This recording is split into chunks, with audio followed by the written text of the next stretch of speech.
Hey guys, what's up? It's McNeil from Louisa Automotive, and in today's video we're going to be telling you how you can reset your engine light. Okay, so if you're new to this channel, please feel free to subscribe, like, share, and do all that jazz. It does help out with the YouTube algorithm and help our channel grow. Okay, so getting right into the reset without keeping you hostage, just getting right to the point.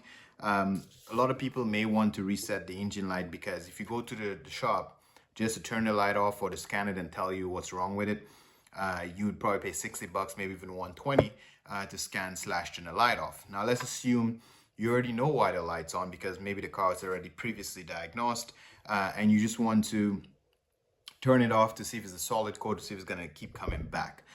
You don't have one of those fancy computers, scanners, so all you need to do is to disconnect your battery. So you want to take the positive and the negative off, like completely take the battery off.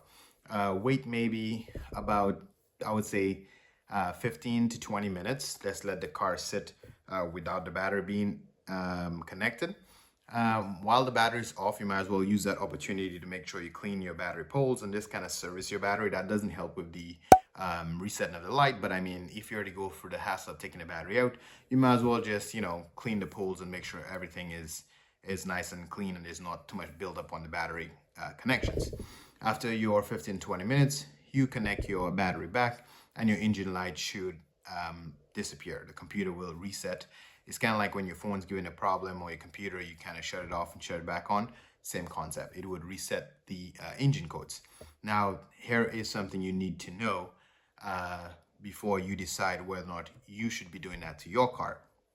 If you drive in a car like a Honda or Acura, mostly those ones I know about, they require a radio code. So when you reset the battery, when you unplug the battery and put it back in, your radio or navigation will be asking for a code. So make sure before you do that, you know what that radio code is, or you ask your dealer to give you a radio code. That will be free. Normally it's in your owner's manual, but if you didn't have the car from brand new, probably you don't have access to that code.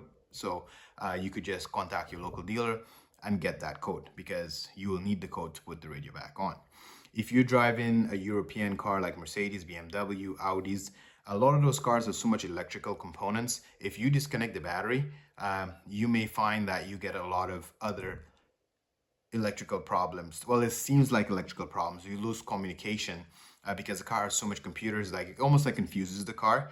So maybe the sunroof won't open, or you might get a lot of faulty codes. It'll probably make the matter worse. So if you could afford to drive a European car in the first place, maybe you should take it to the shop to have them scan it.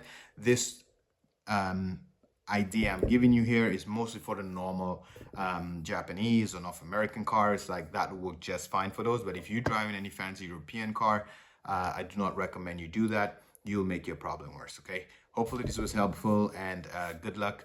Normally if the car has the engine light on, then obviously the best recommendation is to get it scanned, fixed, so you don't end up with more problems. But maybe if you already know what the code was and you just want to keep seeing if the light would come back on, and you're trying to save that fee that the dealer would have charged just to shut the light off, that's the way you can turn it off yourself. Hopefully this was helpful. If it was, don't forget to give it a thumbs up. I appreciate your time. Thanks for watching.